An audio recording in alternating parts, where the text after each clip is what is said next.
Hello everyone, I welcome you back at the platform of Meridian Academy. जैसा कि हमने आपसे प्रॉमिस किया था और आप लोगों की रिक्वायरमेंट थी कि जो मेंस की जो हमारी हमने जो मैगज़ीन लॉन्च की थी करंट अफेयर को लेकर के, जो कि इसका जो कंटेंट है वो 2023 के ऑलमोस्ट जो भी इम्पोर्टेंट इवेंट्स हुए वो हमने इसमें कैप्चर किए हैं। और इसके बाद जो 2024 में मई तक 30 मई तक के जो भी इम्पोर्टेंट इवेंट्स हैं वो इसके अंदर इंक्लूड करने का प्रयास किया गया है। अब इनका रीज़न क्या है कि जो आपके एग्ज़ाम्स होने वाले हैं वो इसमें जो मेन पोर्शन जो भी करंट अफेयर से रिलेटेड हमारे क्वेश्चंस बनेंगे वो इस ड्यूरेशन से कवर हो जाएंगे। सो बुक्स ऑनलाइन आप ऑर्डर कर सकते हैं, लिंक्स अवेलेबल हैं और काफ़ी लोगों तक ये पहुंच चुकी है जैसा हमें फीडबैक मिला है। स्टिल अगर कोई जिसने डिमांड प्लेस की है और उन्हें नहीं मिली है तो आई रिक्वेस्ट कि जो नीचे ऑनलाइन लिंक्स दे रखे वहाँ से ले लें, अदरवाइज जो आपके नियरेस्ट बुक शॉप्स हैं वहाँ से परचेज कर लें। रीज़न क्या है कि अब से हम रेगुलर इस मैगज़ीन को हमारे यहाँ पे यूट्यूब के माध्यम से फ्री ऑनलाइन हम इसको कवर करेंगे। तो होगा क्या, जब आपके पास फिजिकल कॉपी अवेलेबल होगी तो इससे क्या है आपके लिए आसान रहेगा रिवीजन करना, चीज़ों को समझना। और एक चीज़ होता है, जब भी हम पढ़ते हैं और जब हमें टीचर पढ़ाता है उस टाइम क्या है, वैल्यू एडिशन तो होता ही होता है। कुछ कंटेंट ऐसी होती है जो दिमाग की उपज होती है, जो चीज़ें जो इसमें कवर नहीं हो पाई वो चीज़ें आपके सामने आएगी। So the best thing is कि आप इसकी कॉपी अपने पास रखें, इसके साथ कवर करें। और इसका जो हम आज जो इसका स्टार्ट भी करने वाले हैं पोर्शन, वो हम क्या करेंगे, इंटरनेशनल रिलेशन से करेंगे। रीज़न क्या है, ऑलरेडी हमारी आईआर की 9 से 10 क्लासेज हैं, वो भी चैनल पे अवेलेबल हैं। जिनको थोड़ा बेसिक्स में डाउट है वो लोग जा करके, रफली अराउंड 45-50 मिनट्स की एक क्लास है। तो अगर 10 क्लासेस भी हैं तो आपके पास 45 आवर्स का जो एक कंटेंट बनता है, तो उसको आप 1.5 की स्पीड्स में देख करके आपके पास एक बेसिक अंडरस्टैंडिंग भी हो जाएगी। फिर जब आप करंट अफेयर में यहाँ से आईआर को पढ़ लोगे तो जो वो आपका एक इंपॉर्टेंट एरिया है जहाँ पिछली बार हमने देखा कि 10-10 मार्क्स के 2 क्वेश्चन आए थे, उसको आप इजीली कवर कर सकते हो। सो ये एक बेसिक जानकारी थी, मैं आपको बता दी। अब विदाउट वेस्टिंग एनी टाइम, अब हम क्या करते हैं, अपना कंटेंट पे चलते हैं और हम इसको आईआर से स्टार्ट करते हैं।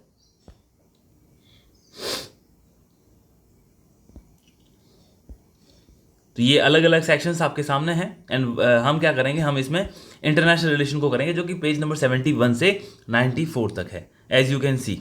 ओके, तो हम चलते हैं 71 पेज नंबर पर। 1 मिनट। आप जिन लोगों के पास अपनी मैगजीन्स है वो प्लीज़ अपना इस मैगज़ीन को आपके पास रखें। अब इससे होगा क्या कि इससे इससे 1 सेकेंड, यस, इससे क्या होगा कि जो आपका जो वैल्यू एडिशन है वो आप इसके साइड में अपने रफ नोट्स पे या थंबनेल में कहीं पर भी इसमें ऐड कर सकते हैं, लिख सकते हैं। तो चीज़ें क्या है कि ज़्यादा आपको क्रिस्प एंड क्लियर होगी।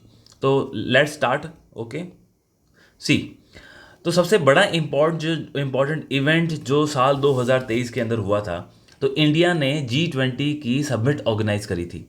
और अगर आपको जानकारी है तो एक इंडिया ने इसको as a culture, as a festival की तरह सेलिब्रेट किया था। हमारे भारत के विभिन्न विभिन्न अलग अलग सिटीज़ के अंदर, अलग अलग राज्यों के अंदर इसकी मीटिंग्स ऑर्गेनाइज की गई थी, इसको अच्छी पब्लिकेशंस कराया गया था। इंटरनेशनल लेवल पे जो गेस्ट आए उनका भी काफ़ी सम्मान किया गया था और विश्व के अंदर चर्चा में रही थी। तो G20 समिट, जैसा कि आप जानते हैं, G फॉर ग्रुप, तो एक 20 देशों का समूह है। और ये जो 20 देश हैं वो विश्व की सबसे इम्पॉर्टेंट अर्थव्यवस्थाओं में आते हैं। और G20 के बारे में ये कहा जाता है कि लगभग दुनिया की जो 85% जीडीपी है, लगभग 80 to 85% जो जीडीपी है,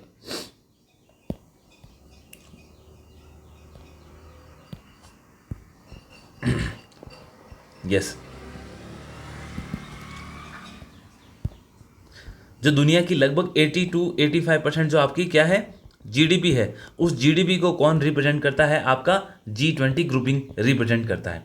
और इसकी पावर क्या है, देखो, कभी भी किसी ऑर्गेनाइजेशन को पढ़ने से पहले आपको ये समझना होगा कि उस ऑर्गेनाइजेशन में क्षमता कितनी है, उसमें दम कितना है। तो 85% दुनिया की जीडीपी का मतलब आप समझिए कि कितनी पावरफुल ऑर्गेनाइजेशन है। यानी कि ये जो 20 राष्ट्र हैं, या इसके अंदर चाहे यूरोपियन यूनियन भी शामिल है और अभी तो अफ्रीकन यूनियन को भी इसमें जगह दे दी गई है, तो ये जो 20 राष्ट्र और ये जो ग्रुपिंग्स मिलकर फैसला लेती है, वो फैसला विश्व की अर्थव्यवस्थाओं पर कितना बड़ा प्रभाव डाल सकता है। तो इससे ये जो इंपॉर्टेंट चीज़ें होती है ना, आपको रिफ्लेक्ट करना होता है एग्जाम के अंदर कि आखिर G20 इंपॉर्टेंट क्यों है। कि sir, it represent around 80 to 85% of world GDP. अब ये फ्लक्चुएशन होती रहती है, 2-4% ऊपर नीचे होता है। अब दूसरी बात, जो विश्व में जितना भी व्यापार होता है उस व्यापार का 75%, चाहे वो आपका इम्पोर्ट हो चाहे आपका एक्सपोर्ट हो, कहने का मतलब है सारा डाटा मिलाने के बाद विश्व में जितना व्यापार होता है उसका 75% व्यापार इन 20 राष्ट्रों या यूरोपियन यूनियन को साथ में आप इंक्लूड कर लो, उनके द्वारा आता है। ये जो डाटा है वो अफ्रीकन यूनियन के मिलने से पहले का है, अफ्रीकन यूनियन के मिलने के बाद ये डाटा थोड़ा सा रिवाइज होगा, लेकिन 75% विश्व का व्यापार वो आपके G20 देशों के द्वारा होता है। और दूसरा, दुनिया की लगभग 60% लिखा है, 60% पहले के और आंकड़े थे, अब लगभग आप ये कह सकते हो कि 2/3 या 60 to 65% एक्यूरेट फिगर में जाने की ज़रूरत नहीं है, आपको मोटा मोटी आइडिया होना चाहिए। तो 60 से 65% के आसपास विश्व की जो जनसंख्या है वो किस में रहती है, वो G20 में रखती है। तो अब इतनी बड़ी इसकी इंपॉर्टेंस है इसीलिए क्योंकि आप देखो, आप चाहते हो कि हम विश्व के लिए एक काम करें, यूनाइटेड नेशन जैसी संस्थाएं चल नहीं रही, तो G20 को इंपॉर्टेंस इसलिए दी जा रही है कि जब आपका यूएन काम नहीं कर रहा, क्यों नहीं कर रहा, वहां आपने 5 राष्ट्रों को विटो की शक्ति दे रखी। कोई भी अच्छा काम होता है वो विटो लगा देते हैं। देखो अभी ये जो युद्ध हुआ किसका, फलस्तीन और इसराइल का, इस युद्ध को रोकना एक इंपॉर्टेंट चीज थी भाई। विश्व के परिप्रेक्ष्य पे देखोगे तो ये युद्ध रुकना ही चाहिए था, चाहे फलस्तीन की गलती हो, चाहे इसराइल की गलती हो, चाहे किसी थर्ड नेशन की गलती हो, लेकिन युद्ध तो रुकना चाहिए। मानव की जो क्षति हो रही है वो रुकनी चाहिए।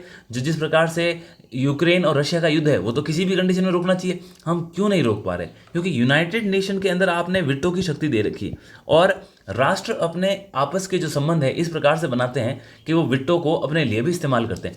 इस कारण से हुआ क्या, यूनाइटेड नेशन एक तरह से फेल हो रहा है, तभी तो वो युद्ध नहीं रोक पा। आप देखिए, एक साल के ऑलमोस्ट अक्टूबर 7 के अंदर हमास ने अटैक किया था इसराइल के ऊपर, तो अक्टूबर 7 और अभी हम चल रहे हैं जून मिड हो गया है, इसका मतलब ऑलमोस्ट 9-10 महीने हो चुके हैं, युद्ध नहीं रुका। उसके बाद आप चलिए यूक्रेन और रशिया के युद्ध को देखिए, 14 फरवरी और उस बात को ऑलमोस्ट 2.5 साल हो चुके हैं, 2.5 से ज़्यादा हो चुके हैं, अभी तक युद्ध नहीं रुका है। ये चीज़ें दिखाती है कि विश्व की जो मुख्य संस्था का निर्माण किया गया था वो सक्सेसफुल नहीं है। अब क्या हो रहा है, इनकी जगह पर G20 जैसी ग्रुपिंग्स हो गई, ब्रिक्स जैसे संस्थान हो गए, आप समझ रहे हैं, G7 जैसी कंट्रीज होगी, ये इसकी जगह पर विश्व को डोमिनेट करने का प्रयास कर रहे हैं। और इसके आंकड़े कैसे मालूम चलता है, इस प्रकार की चीज़ों से कि जो संस्था 80 से 85% दुनिया का व्यापार, दुनिया की GDP, जो लगभग 75% दुनिया का व्यापार और लगभग दुनिया की 2/3 जनसंख्या को दिखाती है, वो ग्रुपिंग अपने आप में बहुत इंपॉर्टेंट है। आप समझ गए। अब आगे चलते हैं, अब G20 के बारे में हम थोड़ा सा इतिहास देखेंगे। पहली बात, जो ये अभी जो मीटिंग हुई थी वो कौन सी थी, 18 समिट थी, 18वां। मैं आपसे रिक्वेस्ट करता हूँ G20 के टॉपिक को बड़ा सीरियसली लें, ये एक बहुत बहुत महत्वपूर्ण और इम्पॉर्टेंट इवेंट था। इस दौरान RPSC के द्वारा भी कोई एग्ज़ाम कंडक्ट नहीं कराया गया, UPSC के द्वारा भी प्रीलिम्स का एग्ज़ाम अभी करवाया गया है, तो हो सकता है कि इससे प्रश्न मुख्य रूप से आपकी मुख्य परीक्षा में आने की प्रबल संभावनाएं हैं, तो इसको लाइट में ना ले। प्रीलिम्स के अंदर सवाल पिछली बार भी आए थे, इस बार भी आए हैं और आगे भी आएंगे, क्योंकि समिट के दौरान कई मीटिंग्स हुई, कहाँ हुई वो हुई, लेकिन आपको मेंस के हिसाब से इसकी महत्व को समझना आवश्यक है। तो 18 समिट था G20 का। अगर इसका ध्येय वाक्य बोलें, जो मेन इसकी टैगलाइन थी वो था कि एक अर्थ है, एक परिवार है और एक ही हमारा भविष्य होगा, 1 अर्थ 1 फैमिली 1 फ्यूचर। इसको आप इंग्लिश में भी लिखें तो कोई इशू नहीं है वहाँ पे एग्जाम के अंदर, लेकिन आपको टैगलाइन पता होनी चाहिए। और दूसरा, इस टैगलाइन के अंदर ऐसा ना कि आगे पीछे कर दें, पहले एक दुनिया को लाओ, उस दुनिया के बाद अपने परिवार को लाओ, उस दुनिया को हम एक परिवार के रूप में विकसित करेंगे जो कि हमारे एक भविष्य के लिए काम करेगा। ये मूल उद्देश्य था इनका, इस लाइन के पीछे 1 अर्थ 1 फैमिली एंड 1 फ्यूचर। और सबमिट कौन सा था, 18th। और हमारी जो विश्व की धारणा है उसी वाक्य को हमने दिखाया, वसुधैव कुटुंबकम, विश्व एक परिवार है, और उसी लाइन को हमने यहाँ पे दिखाया है। डन। इसको लेकर के भी चाइना ने थोड़ा सा इश्यू किया था, क्योंकि चाइना हमारा एक तरह से राइवल है, एक तरह से विरोधी है, और वो नहीं चाहता किसी भी प्रकार से विश्व के पटल पर भारत की जो इमेज है वो अच्छी हो। इसीलिए G20 का जो ये लाइन लिखी गई थी, वसुधैव कुटुंबकम, इसके ऊपर भी चाइना ने आर्गूमेंट क्रिएट किया था, और चाइना ने कहा था कि ये जो हिंदी लैंग्वेज है वो यूनाइटेड नेशन के चार्टर में नहीं है, तो इसका आप इस्तेमाल G20 जैसे आयोजन के अंदर नहीं कर सकते। हालांकि उसका हुआ कुछ नहीं, भारत ने अपने डिप्लोमेटिक तरीके से उसको टैकल कर लिया, लेकिन आपको बारीक चीज़ों की भी समझ होनी चाहिए। एग्जाम में ना आए, लेकिन इंटरव्यू के हिसाब से कुछ चीज़ें आपको समझनी होगी कि राष्ट्र एक दूसरे का विरोध किस प्रकार से करते हैं। और ये जो सिंबल था हमारा G20 का, इसके अंदर हमने संपूर्ण अर्थ को लोटस के अंदर दिखाया है। डन। अब आप देखिए कि G20 का मुख्य कार्य क्या है, इसमें कंट्रीज कौन सी हम उसके बारे में चर्चा कर लेंगे, लेकिन मुख्य कार्य क्या है G20 का जो मेन कार्य है वो क्या है कि विश्व की अर्थव्यवस्था के बारे में बातचीत करता है। जब भी इसने बात करनी होगी किस चीज़ के बारे में करेगा, ये करेगा विश्व की अर्थव्यवस्था के बारे में। अब आगे देखिए कैसे इसकी उत्पत्ति हुई। देखो, अर्थव्यवस्था संबंधित मुद्दा है। G20 किसको देखता है, ये देखता है अर्थव्यवस्था को, इकोनॉमिक कंडीशन विश्व की कैसे है, उसको आगे कैसे बढ़ा सकते हैं, क्या समस्याएं हैं। अब इसका निर्माण क्यों हुआ कि साल 1999 के अंदर अगर आपको जानकारी है तो एशिया के अंदर एक इंपॉर्टेंट फाइनेंशियल क्राइसिस आया था और जो विश्व के इंपॉर्टेंट शेयर मार्केट थे उनके अंदर एक गिरावट देखने को मिली। जब इस प्रकार से विश्व ने एक समस्या देखी, आप जानते हैं कि भारत के अंदर कब हुआ एलपीजी रिफॉर्म्स, 1991 के अंदर हुए थे। तो उसके बाद धीरे धीरे हम विश्व के साथ मतलब उनके उसके अंदर संग्रहित होते गए, उनके हम इकोनॉमी का हिस्सा बनने लगे। हम जो हमारी ओपन इकोनॉमी होने लगी, हमने लिबरेशन, प्राइवेटाइजेशन, ग्लोबलाइजेशन किया तो विश्व के साथ जुड़ने लगे। तो 1999 के अंदर जब एशियन फाइनेंशियल क्राइसिस आया था, उस वक्त विश्व को यह आवश्यकता लगी कि हमें एक ऐसा ग्रुप बनाना चाहिए जिसके अंदर विश्व की मुख्य अर्थव्यवस्थाएं हो और जिससे ये हो कि विश्व के अंदर ऐसे निर्णय लिए जाए जिससे इस प्रकार के फाइनेंशियल क्राइसिस ना आए। लेकिन उस वक्त हुआ क्या, विश्व जो फाइनेंस मिनिस्टर थे, जो वित्त मंत्री होते हैं, जैसे अभी हमारी वित्त मंत्री निर्मला सीतारमण है, तो जो वित्त मंत्री होते हैं और जो आपके reserve bank of India, Bharat का सेंट्रल बैंक है, ऐसे ही दुनिया के अंदर सभी देशों के अपने अलग अलग सेंट्रल बैंक होते हैं। जैसे आपका ये क्या कहते हैं, अमेरिका का फेडरल बैंक है, हमारे यहाँ पे रिजर्व बैंक ऑफ इंडिया है। ये क्या है, सेंट्रल बैंक बोलते हैं इनको किसी राष्ट्र का, जो उसका गवर्नर होता है। जैसे अभी हमारे शक्तिकांत दास हैं, तो ये जो लोग हैं फाइनेंस मिनिस्टर और सेंट्रल बैंक का गवर्नर, क्योंकि देखो अर्थव्यवस्था संबंधी निर्णय है, आर्थिक निर्णय के लिए मुख्य आदमी कौन होता है, वित्त मंत्री होता है। और उसके बाद आरबीआई जो सेंट्रल बैंक है वो गवर्नर होता है और वो सारी चीज़ों को निर्धारित करता है, चाहे वो क्वालिटेटिव मेजर हो, क्वांटिटेटिव मेजर्स हो, या फिर जैसे हमारे भारत में मॉनेटरी पॉलिसी फ्रेमवर्क बड़ा इंपॉर्टेंट है। लेकिन आपको जानकारी होनी चाहिए उसके अंदर भी आपके आरबीआई के गवर्नर होते हैं, उसके मेंबर होते हैं। तो ये जो चीज़ें हैं ना, ये दिखाती है कि उस वक्त एशियन फाइनेंशियल क्राइसिस के बाद में हमने किसका निर्माण किया, हमने G20 का निर्माण किया, मतलब विश्व ने। और ये करने के बाद उम्मीद क्या थी कि हमें और कोई विश्व में फाइनेंशियल क्राइसिस देखने को नहीं मिलेंगे। 1914 से लेकर 1918 तक विश्व युद्ध हुआ और विश्व युद्ध के खत्म होने के बाद ये जो इंपॉर्टेंट राष्ट्र थे उन लोगों ने मिले और उन्होंने यूनाइटेड नेशन से पहले जो हमारी लीग ऑफ नेशन बनाई थी। और वो क्यों बनाई कि साहब हम इस फर्स्ट वर्ल्ड वॉर, ये हमारा वर्ल्ड वॉर हुआ, ये ग्रेट वॉर है, इसके बाद कोई वॉर नहीं होगा, इसलिए संस्था बनाई। लेकिन संस्थाएं जब नई नई बनती है ना, लोगों का विश्वास कम होता है। ऐसा ही G20 के साथ हुआ। और 2008 के अंदर जब अमेरिका के अंदर लेमैन ब्रदर क्राइसिस आए थे, दोबारा से एक इकोनॉमिक डाउनफॉल आया और उस डाउनफॉल के बाद क्या हुआ, विश्व के अंदर, संपूर्ण विश्व के अंदर आर्थिक जो नेटवर्क था उसमें गिरावट देखने को मिली, शेयर मार्केट में क्रैश हुए। तो 2008 के अंदर इन्होंने निर्णय लिया कि केवल और केवल फाइनेंस मिनिस्टर से और जो आरबीआई के गवर्नर होते हैं उनसे काम नहीं चलेगा। अब हमको हर स्टेट का जो हेड होता है, यदि कोई कंट्री रिपब्लिक है तो वहाँ से प्रेसिडेंट, यदि कोई कंट्री भारत जैसी डेमोक्रेटिक है तो वहाँ से प्राइम मिनिस्टर, जो हेड ऑफ द स्टेट होगा वो इसके अंदर पार्टिसिपेट करेगा। यानी कि G20 ग्रुपिंग तो आपकी चल रही है, लेकिन पहले जहाँ आपके फाइनेंस मिनिस्टर और सेंट्रल बैंक के गवर्नर आते, उसकी जगह अब कौन आएगा, अब आपके प्राइम मिनिस्टर आएंगे। तो यहाँ देखिए, तो मैं आपको बता चुका हूँ, प्राइम मिनिस्टर जैसे भारत जैसे देशों के लिए, और जहाँ पे प्रेसिडेंट ज़्यादा पावरफुल है वो आएंगे। ये आने से इसका रीज़न क्या था, 2008 का इकोनॉमिक क्राइसिस। और अभी तक उसके बाद से जो हेड ऑफ द स्टेट है वो आकर के इन चर्चाओं में भाग लेते हैं। ठीक है, इस बार की मीटिंग आप जानते हैं कि भारत के अंदर थी।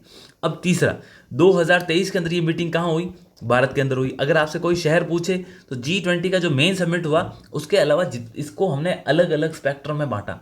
भारत के विभिन्न हमने इसको क्या किया, हमने इसको डिसेंट्रलाइज कर दिया।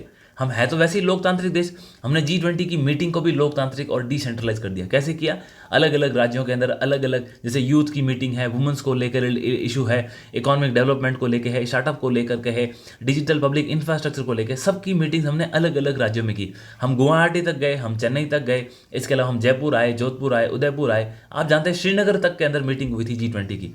तो ये चीज़ें दिखाती है कि भारत ने इसको बहुत इंपॉर्टेंट ग्लोबल लेवल पर दिखाया था। डन।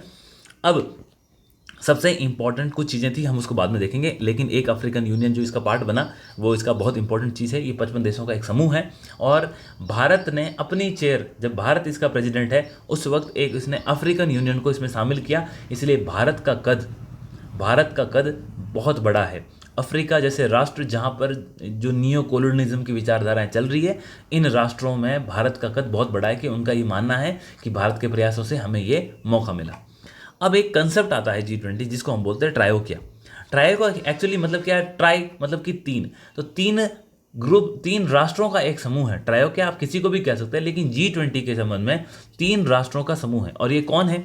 एक जहां मीटिंग हो रही है जैसे भारत, दूसरा जिसने इसकी पिछली मीटिंग कंडक्ट कराई, और तीसरा जो आने वाली मीटिंग कंडक्ट कराएगा। तो यहां पे भारत, इंडोनेशिया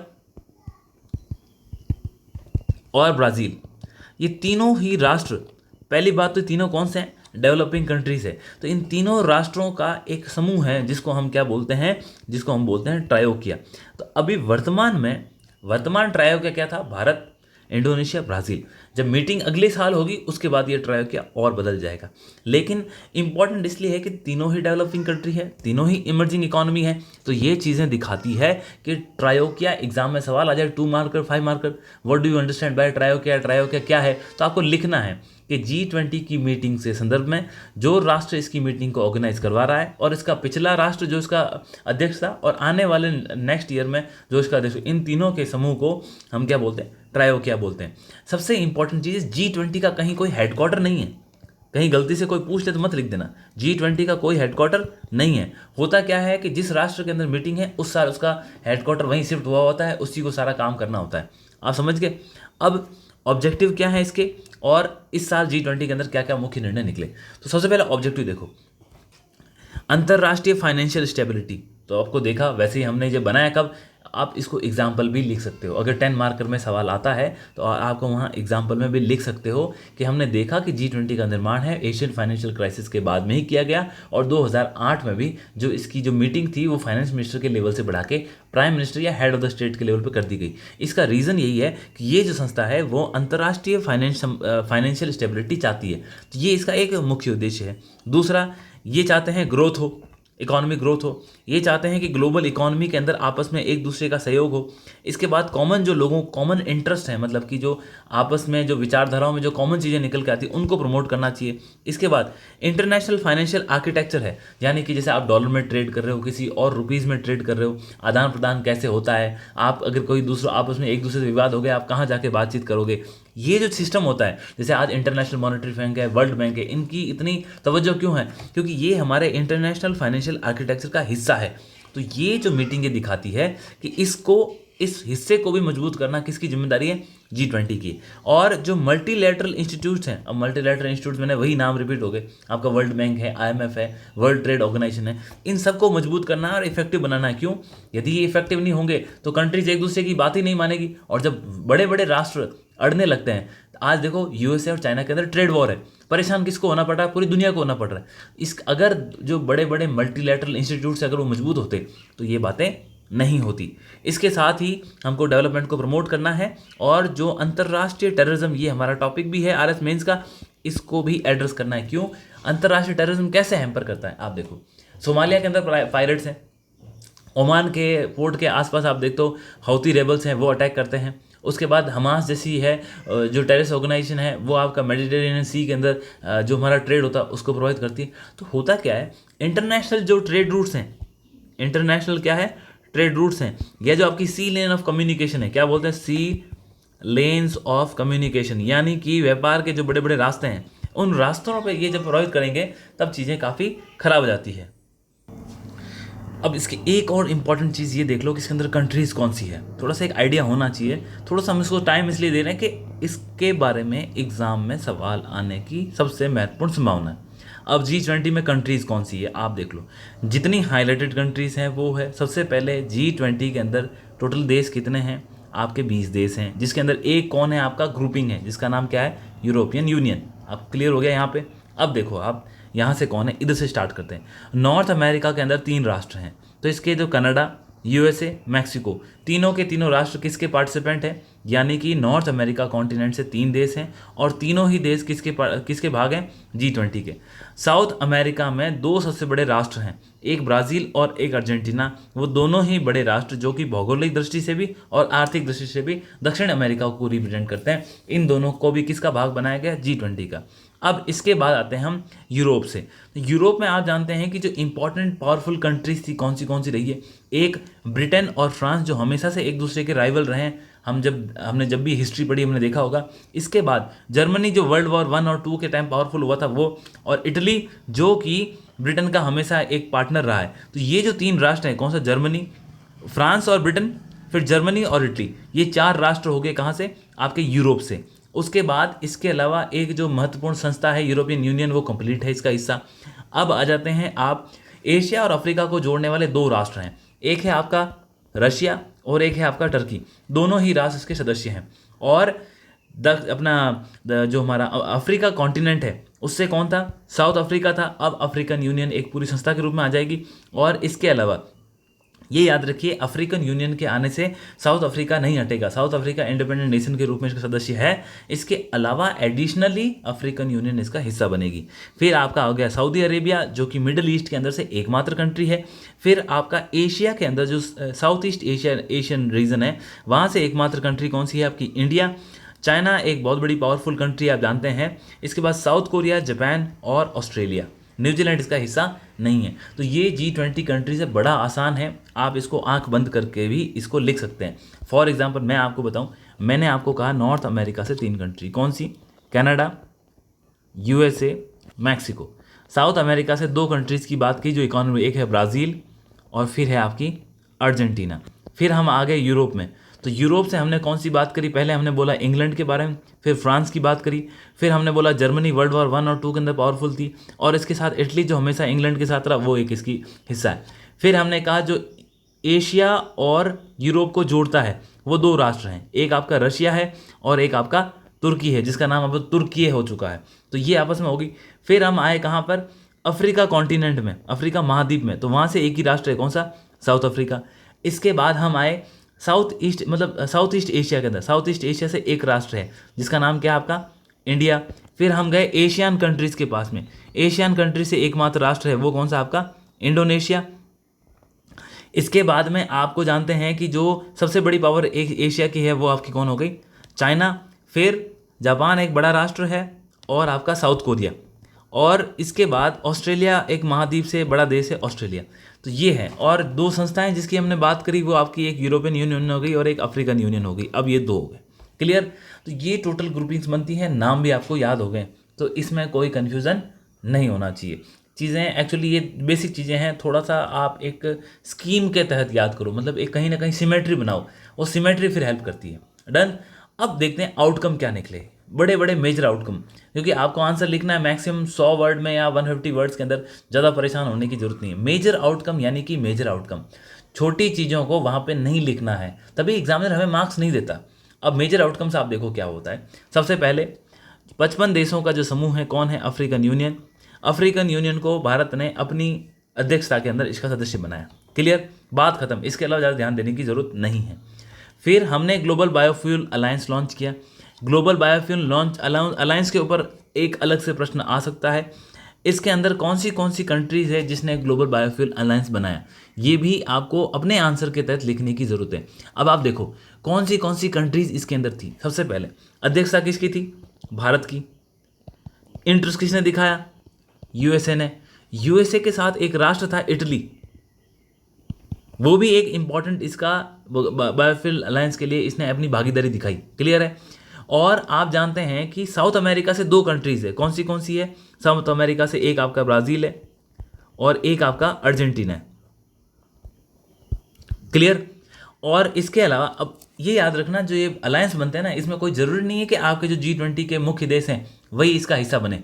जैसे सिंगापुर है इसका हिस्सा, सिंगापुर इसका हिस्सा है, लेकिन सिंगापुर G20 का पार्ट नहीं है। बांग्लादेश इसका हिस्सा बना है, लेकिन वो G20 का पार्ट नहीं है। इसके अलावा मॉरिशस, फिर आपका UAE, ये मुख्य राष्ट्र हैं जिन्होंने इसमें इंटरेस्ट दिखाया है।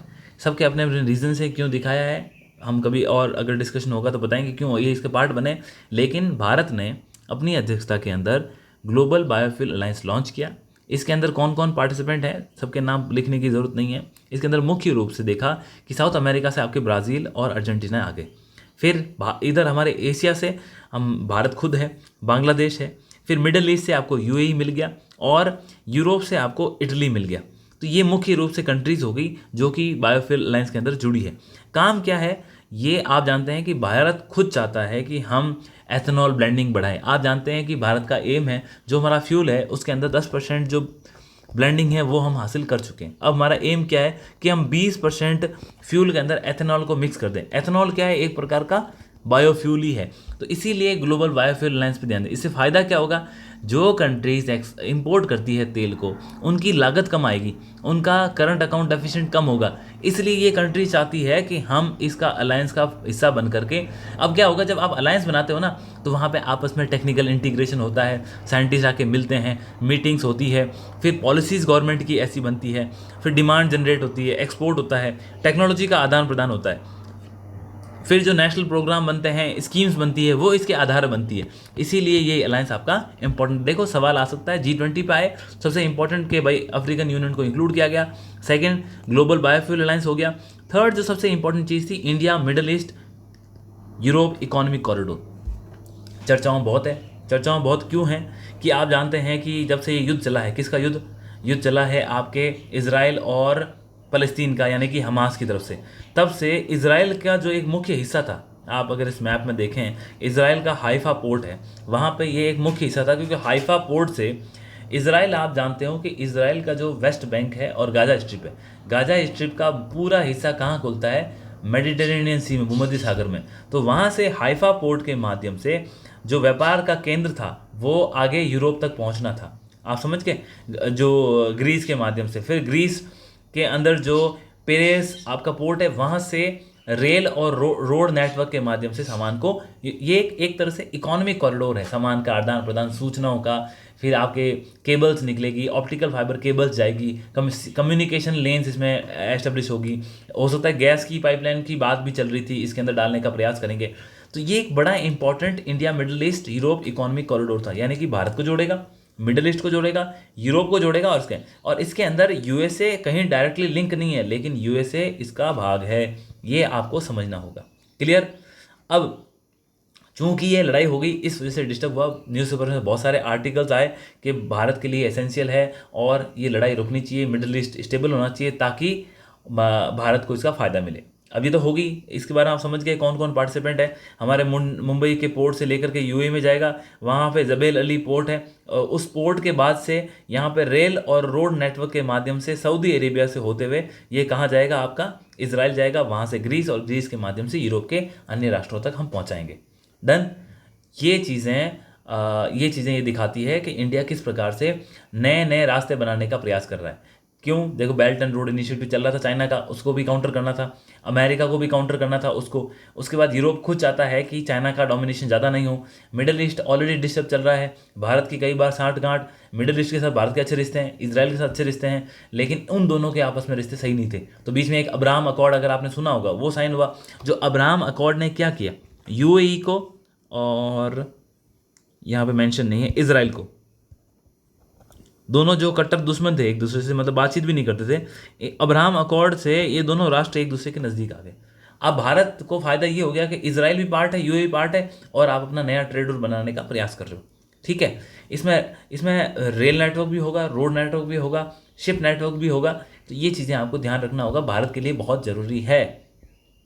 यहाँ पे कुछ रीजंस लिखे हैं कि क्यों, तो सीधा सा रीज़न है, हमको अपना ट्रेड बनाना है, इंफ्रास्ट्रक्चर डेवलप करने की ज़रूरत है, हम किसी और के ऊपर परेशान ना हो। आप जानते हैं कई बार ये जो हमारा रास्ते हैं, कौन सा, जो स्वेज कैनाल वाला है, या फिर आपका जो हमारे ये जो पोर्ट्स है, कौन सा, ये बब अल मंदाब स्ट्रेट है, ये डिस्टर्ब हो जाते हैं। इस वजह से हम अल्टरनेट रूट बनाने का प्रयास कर रहे हैं। इसके अलावा एक ये था, एक इसमें अगर आपके पास लाइंस बचती है तो सिंगल लाइन में लिखना है आपने, अगर मेन से सवाल आता है तो ये है कि जो हमारे ग्लोबल रिन्यूएबल एनर्जी की हमने सोचा था ना कि हम इसकी जो उत्पादन क्षमता है उसको ये चाहते हैं कि हम उसको 3 टाइम्स करें। G20 ये एक सिंबॉलिक है, लेकिन G20 ये दिखाता है क्लाइमेट चेंज एक गंभीर समस्या है ऑयल के ऊपर रिलायंस को कम करना होगा, मतलब ऑयल का जो हम जिसके ऊपर ज़्यादा निर्भर हैं उसको कम करना होगा। उसको कम करके हमें अपना ध्यान कहाँ देना होगा, हमें हमारा ध्यान देना होगा रिन्यूएबल एनर्जी की तरफ, और उसके जो टारगेट है उसको 3 गुना कर दो। तो ये एक इसमें महत्वपूर्ण चीज़ निकल के आई थी। ग्लोबल फूड सिक्योरिटी न्यूट्रिशन, चूँकि यूक्रेन और रशिया का युद्ध चल रहा था, तो वहाँ पे गेहूं का जो आप जानते हैं कि ब्रेड बास्केट है, कौन, यूक्रेन, यूरोप में, और वहाँ पे क्या होता है कि गेहूं का बहुत उत्पादन होता है। लेकिन जब से यूक्रेन और रशिया का युद्ध हुआ, यूक्रेन और रशिया के युद्ध के कारण वहाँ से जो यूक्रेन से क्या है आपका जो गेहूं का निर्यात होता था अफ्रीका को, एशिया की कंट्रीज़ को, वो रुक गया, क्योंकि रशिया ने बोला अगर आप कोई भी शिप इसका बाहर निकलेगा मैं अटैक करूंगा। तो बाद के अंदर इसीलिए इन्होंने एक कमिटमेंट करी यहाँ पे कि हमको ग्लोबल फूड सिक्योरिटी और न्यूट्रिशन है ना, उसके लेवल पे काम करने के लिए हमें इन चीज़ों को ध्यान रखना चाहिए कि भाई देखो दुनिया में भुखमरी बहुत है, दुनिया के अंदर गरीबी बहुत है, हम युद्ध के चक्कर में उनको क्यों परेशान करें। ये चीज़ें भी निकल के आई है। इसकी महत्ता इसलिए भी है, G20 के अंदर आपने, मैंने मैप में दिखाया, इसके अंदर रशिया भी है, इसके अंदर यूरोपियन यूनियन भी है और इसके अंदर यूएस भी है। आप जानते हैं कि रशिया के क्रिटिकल है कौन, यूएसए और यूरोपियन यूनियन, सारे राष्ट्र, और रशिया को आइसोलेट करने में लगे। फिर भी भारत ने एक बहुत बढ़िया मध्यस्थता करते हुए रशिया के खिलाफ भी बहुत कोई नेगेटिव स्टेटमेंट देने नहीं दिया बाकी कंट्रीज़ को, और मैनेज किया। ये बहुत इंपॉर्टेंट चीज़ है, आप समझ गए। अब आगे बढ़ते हैं।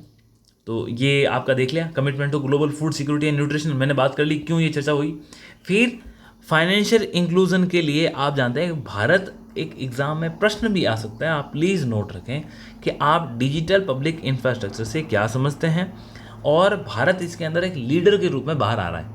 जो हमारी करंट अफेयर की सीरीज़ थी जिसके अंदर हमने द हिंदू और इंडियन एक्सप्रेस की न्यूज़ एडिटोरियल कवर किए थे, उसके अंदर मैंने इस चीज़ों को बड़ी क्लियरली समझाया है। ये प्रश्न आ सकता है डिजिटल पब्लिक इंफ्रास्ट्रक्चर, और इसकी बात भारत ने G20 के अंदर भी करी।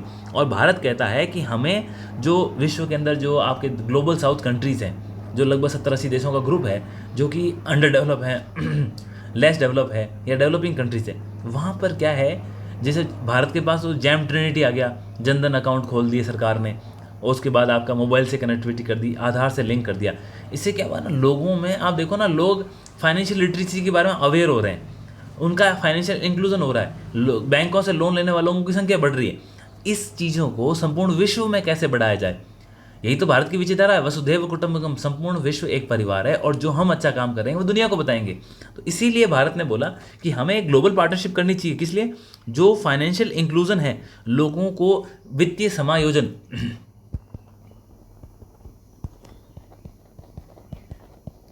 जो लोगों को वित्तीय समायोजन के माध्यम से इंटीग्रेट करने का प्रयास है। उसके लिए हम, जो भारत ने अपना एक ट्रांसफॉर्मेशन लाया, कौन सा, डिजिटल पब्लिक इंफ्रास्ट्रक्चर। देखो आप किस प्रकार से हमने आधार को लिंक कर दिया, हमारे यहाँ पे डिजी लॉकर है, चीज़ें सारी लिंक है, आप ऑनलाइन वेरिफिकेशन करा सकते हो, आपको पासपोर्ट ऑनलाइन मिल रहा है, आप अपनी कोई भी एप्लीकेशंस है, फॉर्म्स है, वो सारे ऑनलाइन सबमिट कर सकते हो। तो आप देखो आपका बैंक से जितना भी काम वो सारा आप ऑनलाइन कर सकते हो, आपकी मोबाइल की जितनी, मोबाइल से आप अपनी वेरीफिकेशन कर सकते हो, आपका आई स्कैनर से और थंब इम्प्रिंट से आपने इंपॉर्टेंट से इंपॉर्टेंट काम कर सकते हो। तो ये चीज़ें क्या है, डिजिटल पब्लिक इंफ्रास्ट्रक्चर, मतलब हमने ये बना तो दिया, लेकिन ये जो बनाया है इसका बेस क्या है, नीचे हमने ऐसे कौन से स्तंभ बनाए हैं मजबूत, जो हमारे इस पिलर को हिलने नहीं दे रहे। यही भारत कह रहा है कि संपूर्ण विश्व के लिए हम करना चाहते हैं। अब इसके अलावा आप जानते हैं कि दुनिया के अंदर जो सेम पॉइंट ऊपर वाला था कि फूड सिक्योरिटी और न्यूट्रिशन को, यहाँ पे इन्होंने इसके अलावा बोला कि हमें दुनिया से भुखमरी को और जो ये हमारी माल न्यूट्रिशन है इसको कम करना है। और ये कैसे कम करेंगे, तो बोला ये एक तो आप जैसे यूक्रेन वगैरह के जो युद्ध हुए, इससे आप गेहूं के निर्यात वगैरह को आपने डिस्टर्ब किया, ये चीज़ें नहीं होनी चाहिए। कोविड के बाद लोगों के पास उनकी आय का जरिया नहीं बढ़ा है, कॉमन लोगों की आय नहीं बढ़ी है, तो वो बढ़ाने का हमको प्रयास करना चाहिए। ये चीज़ें निकल के आई, डन।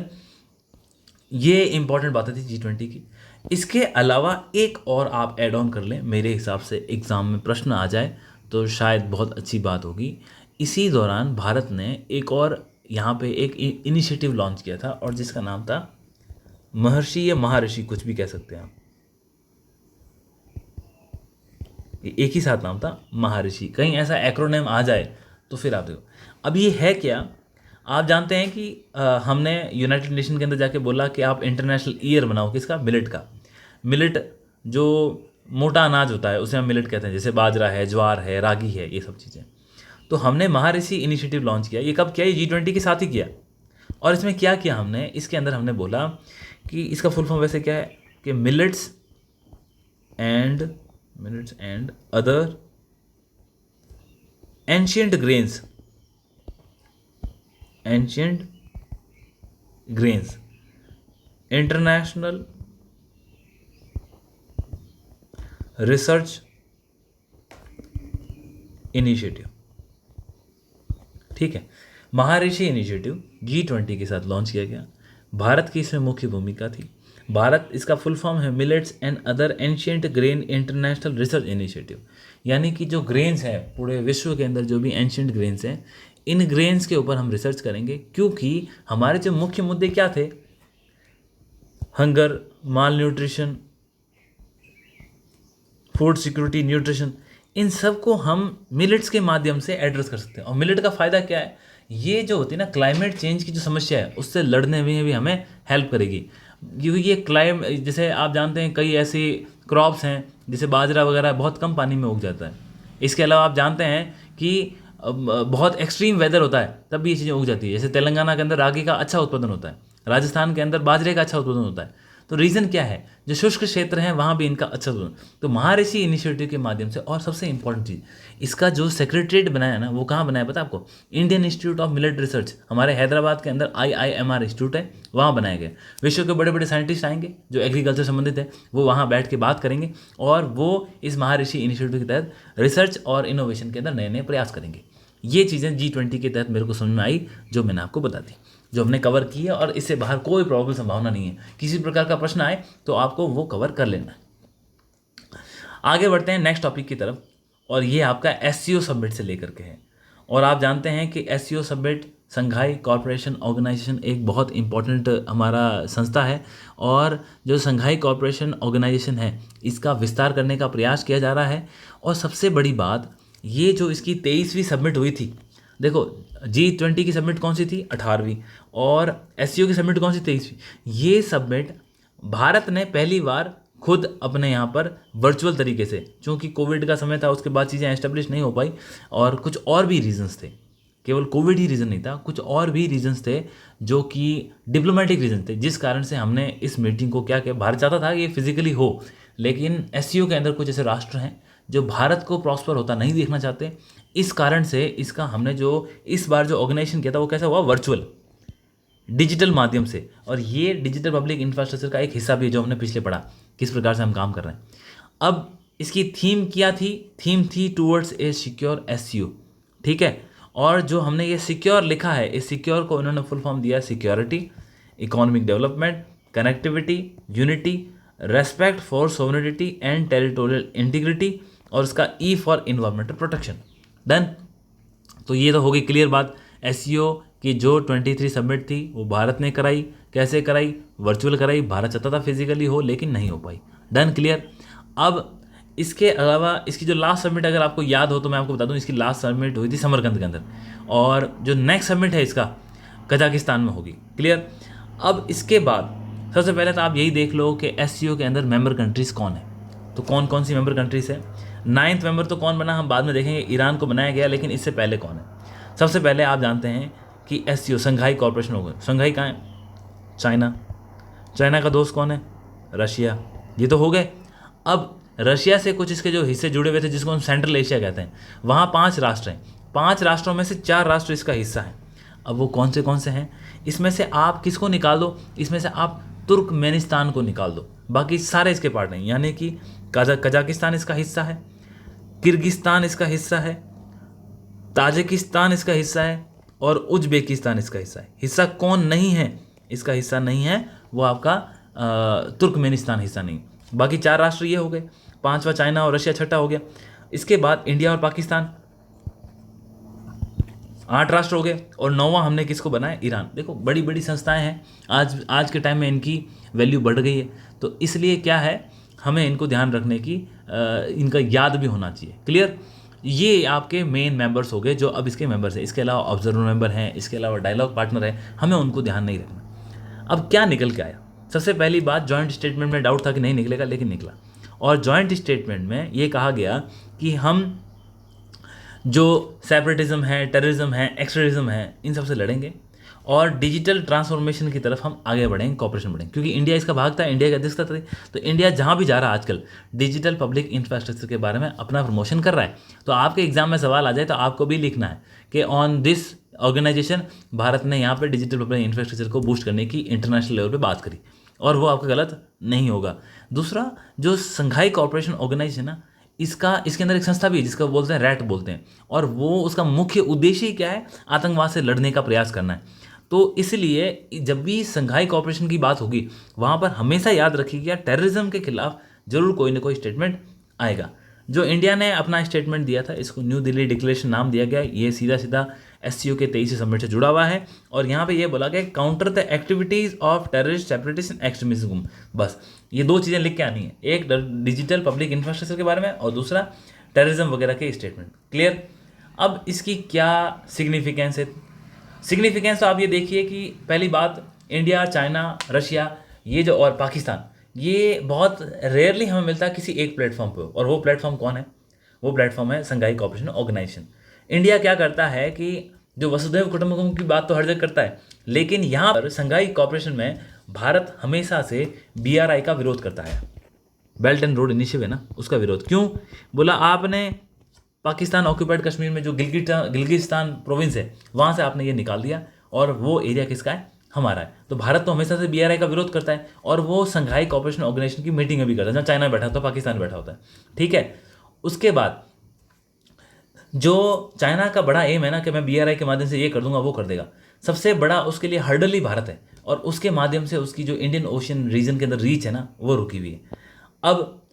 अब देखिए अब क्या हुआ है, ईरान को उसने इसलिए जोड़ा एससीओ के अंदर क्योंकि ये एक चाइना अपनी विश्व के अंदर दोबारा से अपनी एक छवि बनाने का प्रयास कर रहा है, मिडिल ईस्ट के देशों को लेके आ रहा है। आप जानते हैं कि बीच में उसने सऊदी अरेबिया और ईरान को नज़दीक लेके आया था, तो अब ईरान को उसने किस में जोड़ दिया? एससीओ में जोड़ दिया। एक्सपांशन होना संस्थाओं के लिए अच्छी बात है। अब ईरान से हमारे कोई रिश्ते खराब नहीं है, आप जानते हैं रिसेंटली चाबार पोर्ट के लिए 10 साल का एग्रीमेंट भी हमारा साइन हुआ, परंतु चाइना का जिस तरीके से स्टेचर बढ़ रहा है, ये चीज़ें आपको दिखाती है कि हमें भी इसको क्रिटिकल तरीके से लेने की ज़रूरत है। ये कुछ सिग्निफिकेंस इवेंट थे, क्या थे? एक, हाँ यस, मैं भूल गया आपको बताना कि जो हमारी वाराणसी है उसको एससीओ की कल्चरल और टूरिज्म कैपिटल भी डिक्लेयर किया गया था एससीओ के अंदर। वर्चुअल मीटिंग हुई, वसुधैव कुटुंबकम की बात की, डिजिटल पब्लिक इंफ्रास्ट्रक्चर की बात करी, जॉइंट स्टेटमेंट आया, न्यू दिल्ली डिक्लेरेशन लॉन्च किया, और ईरान के अंदर इसका नया मेंबर बना। ये तो कुछ इंपॉर्टेंट इवेंट हो गए, और मैंने आपको BRI के बारे में ऑलरेडी बता दिया कि भारत इसका विरोध करता है। और इसमें नए क्षेत्र क्या हैं आगे, अगर मान लो सवाल आ जाए कि एससीओ को किस प्रकार से आगे बढ़ाया जा सकता है, तो वहाँ आप लिख सकते हो कि स्टार्टअप है, इनोवेशन है, मेडिसिन के क्षेत्र के अंदर, यूथ में, डिजिटल इंक्लूजन में, और उसके बाद यस, भारत बुद्धिज्म हेरिटेज को इसको एक्सपांड करने का प्रयास कर रहा है। तो आप जानते हैं चाइना है, वहाँ पर बुद्धिज्म का काफ़ी प्रभाव है, भूटान है, तो इन राष्ट्रों के अंदर भारत अपना एक अच्छा फुटप्रिंट बढ़ा सकता है। डन।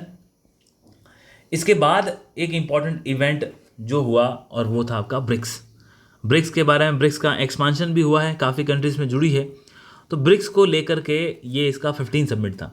तो देखो एससीओ का 23वां, ब्रिक्स का 15वां, G20 का 18th, और जो ब्रिक्स की अध्यक्षता हुई ये कहीं इसको कंटिन्यू भारत में समझ लेना, साउथ अफ्रीका का जोहान्सबर्ग शहर है, वहाँ इसकी अध्यक्षता हुई थी, और इसके अंदर 5 नए सदस्यों को जोड़ा गया। सबसे इंपॉर्टेंट चीज़ तो यही हुई कि 5 नए सदस्य जोड़ा गया। आगे कहीं लिखा होगा, हम उसको देख लेंगे कहाँ कौन सी कंट्रीज़ को हमने इसमें ऐड किया है।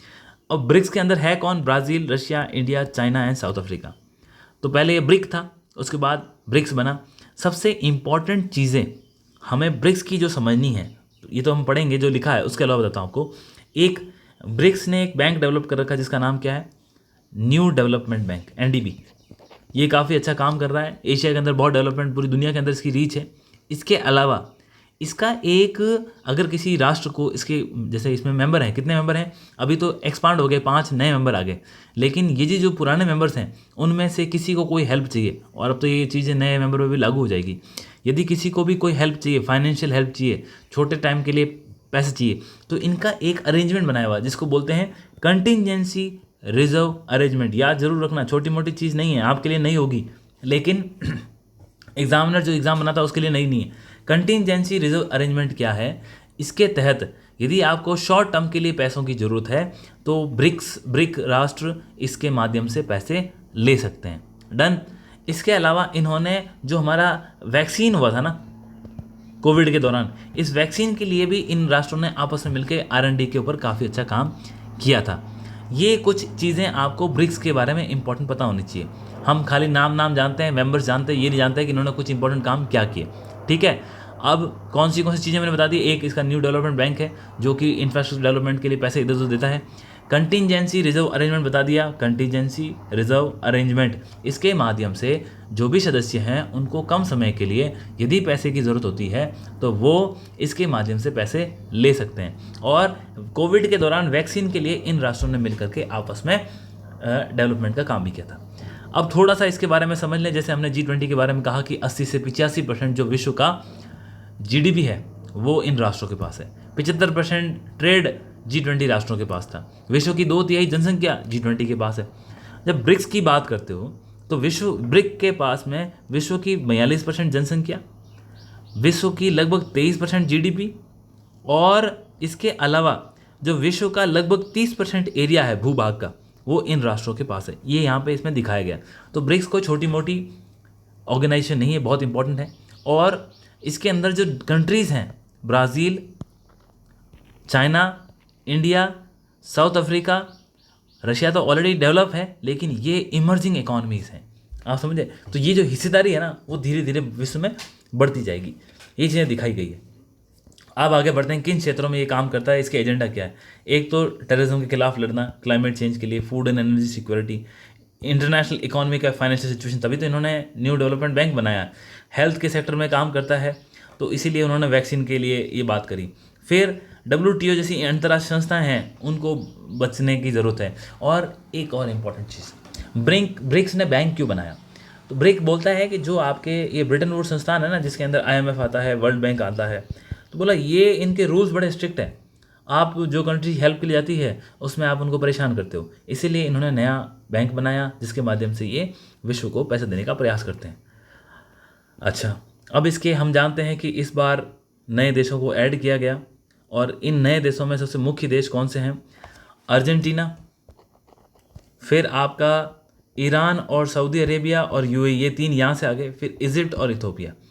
तो ये जो कंट्रीज़ इस बार इसमें जुड़ी है, इसके अंदर जो ऐड हुई है, इन कंट्रीज़ के ऐड होने का सिग्निफिकेंस ये है कि हम क्या कर रहे हैं कि जो पहले पश्चिमी यूरोप का एक इन्फ्लुएंस था उसको कम करके बाकी राष्ट्रों को हम तवज्जो दे रहे हैं। और इसके माध्यम से विश्व के अंदर जो बढ़ती हुई अर्थव्यवस्थाएं, आप जानते हैं Saudi Arabia, UAE, Argentina, Iran, ये बहुत बड़ी पावरफुल अर्थव्यवस्था हैं। इनको जोड़ करके हम विश्व के अंदर जो बड़ी बड़ी संस्थाएं उनके ऊपर पॉलिटिकल प्रेशर भी क्रिएट करना चाहते हैं। ये एक रीज़न हो गया। दूसरा, आप जानते हैं कि चाइना मिडिल ईस्ट के अंदर एक्टिव है तो अपना इन्फ्लुएंस भी बढ़ाना चाहता है। दूसरा, डेवलपिंग कंट्रीज़ के साथ काम करना आसान है क्योंकि वो सब चाहते हैं डेवलपमेंट हो, वो नहीं चाहते कोई विवाद हो, कोई जंग हो।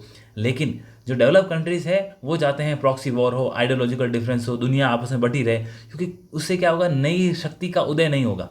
और हम क्या चाहते हैं, हम चाहते हैं कि भाई सभी विकसित हो, गरीबी हटे, माल न्यूट्रिशन। तो इसीलिए ग्लोबल साउथ और ग्लोबल नॉर्थ के अंदर डिफरेंस ऑटोमेटिक है।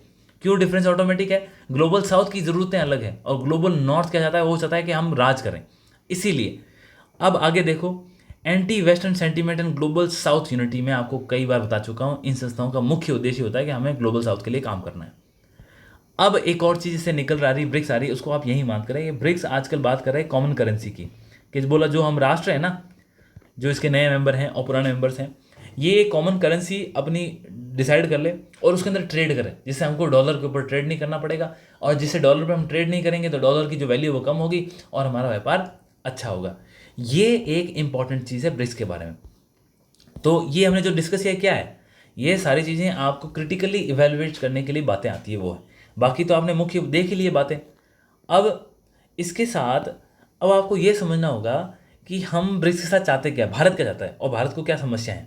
सबसे पहली बात, भारत ये चाहता है, भारत क्या चाहता है, भारत चाहता है कि चाइना इसके अंदर डेमोक्रेटिक प्रिंसिपल्स को फॉलो करे, जिसके लिए चाइना एग्री नहीं हो रहा है। भारत चाहता है कि जैसे NDB न्यू डेवलपमेंट बैंक है, उसके अंदर हिस्सेदारी उसकी उतनी हो जितने वो पैसे दे, और पैसे यूनिफॉर्म तरीके से सबसे लिए जाए। ऐसा नहीं है कि चाइना के पास क्षमता है और चाइना ज़्यादा पैसे दे दे। ठीक है, अब आ जाओ आप, भारत को क्या समस्याएं इससे आ सकती है, क्योंकि जब मेंबरशिप बढ़ी है इससे क्या हुआ है कि चाइना का एक पावर बढ़ गई उसके बाद चाइना और रशिया के रिलेशंस काफ़ी अच्छे हैं, तो भारत के लिए वो स्ट्रेटेजिकली काफ़ी दिक्कत वाली बात है। फिर डेमोक्रेटिक प्रिंसिपल के लिए मैंने बताया, चाइना उसके लिए कई बार बातचीत अड़ाता है। फिर आप जानते हैं कि इस ब्रिक्स के अंदर चाइना है, रशिया है, और यहाँ पर चाइना के साथ हमारे जो रिश्ते हैं ना वो अच्छे नहीं है, बायलैटरल इश्यूज़ हैं, बॉर्डर इश्यूज़ हैं, तो उनको सॉल्व करना भी थोड़ा सा मुश्किल है। चाइना के डोमिनेंस को कम करना कॉमन बात होगी। जियो पॉलिटिकल राइवलरी, वही सेम चाइना ही हर बार आपके सामने आएगा। उसके बाद डेवलपमेंट डिस्पैरिटी। अब क्या है कि चाइना और रशिया तो काफ़ी आगे निकल गए, लेकिन इंडिया, साउथ अफ्रीका, ब्राज़ील, इन देशों को डेवलपमेंट की आवश्यकता ज़्यादा है, तो थोड़ा सा ये भी एक चैलेंजिंग है। उसके बाद जो हमारा क्या रिलेशन पश्चिमी राष्ट्रों से अच्छा है, लेकिन चाइना का अच्छा नहीं है, क्योंकि चाइना आगे जा रहा है, वो तो उनको एक कंपटीशन दे रहा है, हम कंपटीशन नहीं दे रहे। तो जो आईएमएफ वगैरह से हम तो हेल्प ले लेते हैं, परंतु ब्रिक्स कंट्रीज चाहती है कि हम वहाँ से बिल्कुल उसको डिस्कार्ड कर दें, तो भारत के लिए भी एक चैलेंजिंग है। और सिक्योरिटी कंसर्न तो है ही है, आप जानते हैं किस प्रकार से उइगर मुस्लिम्स हैं, उनके वहाँ पे चाइना के अंदर, नॉर्थ चाइना के अंदर विरोध है। उसके बाद टेररिज्म है, जिसको चाइना कहीं ना कहीं से भारत ये मानता है कि सपोर्ट करता है। तो ये सारी की सारी चीज़ें भारत के लिए चैलेंजेस हैं। ओके, ब्रिक्स के एक्सपांशन के बारे में बताया, तो नए मेंबर के बारे में तो हम ऑलरेडी बात कर ली, तो यहाँ इन्होंने इसको मेंशन किया है, तो आप देख लेते हैं जो ग्रीन कलर के अंदर मेंशन है। तो आप एग्जिस्टिंग मेंबर तो जानते हैं, इसके एग्जिस्टिंग मेंबर रशिया है, चाइना है। ब्रिक्स का नाम ही क्लियर है, Brazil, Russia, India, China and south Africa. अब बढ़ाया क्या आपने सऊदी अरेबिया को ले आए, आप इजिप्ट को लेके आ गए, फिर इसके साथ आप ईरान को लेके आ गए, फिर आपने इथोपिया को यहाँ पे ऐड कर दिया, फिर आपने यूएई को ऐड कर दिया, तो और अर्जेंटीना यहाँ से ऐड हो गया। तो ये चीज़ें दिखाती है कि ब्रिक्स का जो एक्सपांशन है वो ग्लोबल साउथ के अंदर ज़्यादा है। और ग्लोबल साउथ किसको कहते हैं? एक ब्रिटेन लाइन है, वो डिक्लेयर होती है और वो ऐसे ऐसे जाती है। इसमें ऑस्ट्रेलिया को बाहर निकाल दो। मैं इस लाइन को किसी दूसरे कलर से ड्रॉ करता हूँ, 1 मिनट।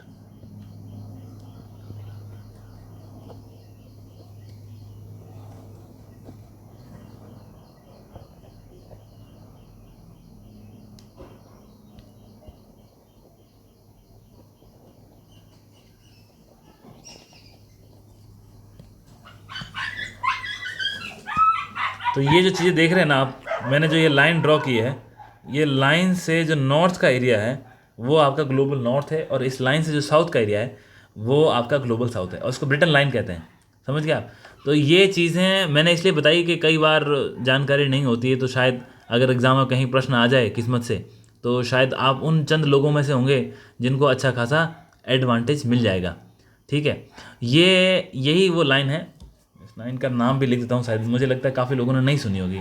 इसको बोलते हैं ब्रांड लाइन, और ये ग्लोबल साउथ और ग्लोबल नॉर्थ को डिवाइड करती है। क्लियर है? अब ब्रिक्स का एक्सपांशन ये दिखाता है, आप ये देखो, इसके अंदर जितनी भी कंट्रीज हमने जोड़ने का प्रयास किया, और जो कुछ राष्ट्र इसके नए सदस्य बनना चाहते हैं, वो सभी राष्ट्र कौन है? वो ग्लोबल साउथ के पार्टनर है। तो ब्रिक्स है वो ग्लोबल साउथ के लिए काम कर रहा है। ठीक है, डन। अब इसकी जीडीपी नए राष्ट्रों को मिलकर के और बढ़ जाएगी, पॉपुलेशन और बढ़ जाएगी, ऑयल प्रोडक्शन, एक्सपोर्ट। तो ये सारी चीज़ों के साथ आप 3 संस्थाएं बड़ी क्लियर हो गई होगी, G20, ब्रिक्स, एससीओ। तीनों के जो समिट हुए वो देखा, तीनों के मेंबर्स देखे, तीनों के ऑब्जेक्टिव देखे। कोई क्रिटिकली वैल्यूएशन का सवाल आता है, आप कर सकते हैं। तो इन चीज़ों के साथ इसमें 2 की जो अध्यक्षता भारत ने की थी, और तीसरे की अध्यक्षता साउथ अफ्रीका ने की थी। ब्रिक्स की अध्यक्षता किसके पास थी? साउथ अफ्रीका के पास। और जो एससीओ और आपका G20, उसकी अध्यक्षता किसके पास थी? भारत। तो इन चीज़ें, ये 2023 के बहुत इंपॉर्टेंट इवेंट्स थे। परीक्षा में प्रश्न मेरे हिसाब से G20 से बनेगा। इनमें से क्या कोई छोटा सवाल आ गया तो वो चीज़ें 2 वर्ड्स में, 5 वर्ड्स में। So these marks, small marks make difference. तो मैं नहीं चाहता कि आप इसमें किसी प्रकार से हैम्पर हो। सो जो मैगजीन आप लोगों के पास, जिनके पास है, जो हम नई चीज़ें डिस्कस कर रहे हैं, वहाँ पे आप उसको हाईलाइट कर लें। और जो मैं बोला है शब्दों से, वो चीज़ें बहुत ज़्यादा इंपॉर्टेंट है, आपके दिमाग में हूबहू ऐसे छप जानी चाहिए, और वही आपकी अगर आंसर कॉपीज़ में क्वेश्चन आता है तो वहाँ छप जानी चाहिए। यही हमारा मुख्य उद्देश्य है। और जिन लोगों के पास प्लीज़ अभी भी बुक्स नहीं हैं, आप, मेरी रिक्वेस्ट है, प्लीज़ ले लो। 120 rupees is nothing in your preparation. ये बहुत बड़ी जर्नी है जिसका हिस्सा बनने जा रहे हो, और हमने इसमें क्या डाले ही सवाल मुख्य हैं। अब कोई छोटा मोटा सवाल कहीं से आ गया अलग बात है, लेकिन मुख्य सवालों को कितने अच्छे और इफ़ेक्टिव तरीके से आप अटेंड करते हो, दैट मेक्स डिफरेंस। वो आपको यहाँ से निकाल करके 2000 लोगों में ले जाके खड़ा कर देते हैं। और यही चीज़ें आप इंटरव्यू में जब वेटेज से बोलते हो तो वहाँ आपको वो उन 2000 में से निकाल करके 500 लड़कों में खड़ा कर देते हैं, लड़के या लड़कियाँ जो भी आप समझ लें, प्लीज़ बी जेंडर न्यूट्रल। तो ये चीज़ें हैं और यही चीज़ें दिखाती है कि how successful in which subjects, हम कैसे उसको पढ़ के अपने एम को हासिल कर रहे हैं। ओके, सो इसके साथ आज की क्लास का हम एंड करते हैं। ये इनिशिएटिव स्टार्ट हो चुका है and I promise very soon we will finish it. Exam से पहले हम वेल विद इन टाइम कर लेंगे, लेकिन जिन लोगों के पास बुक्स नहीं है प्लीज ले। Thank you so much.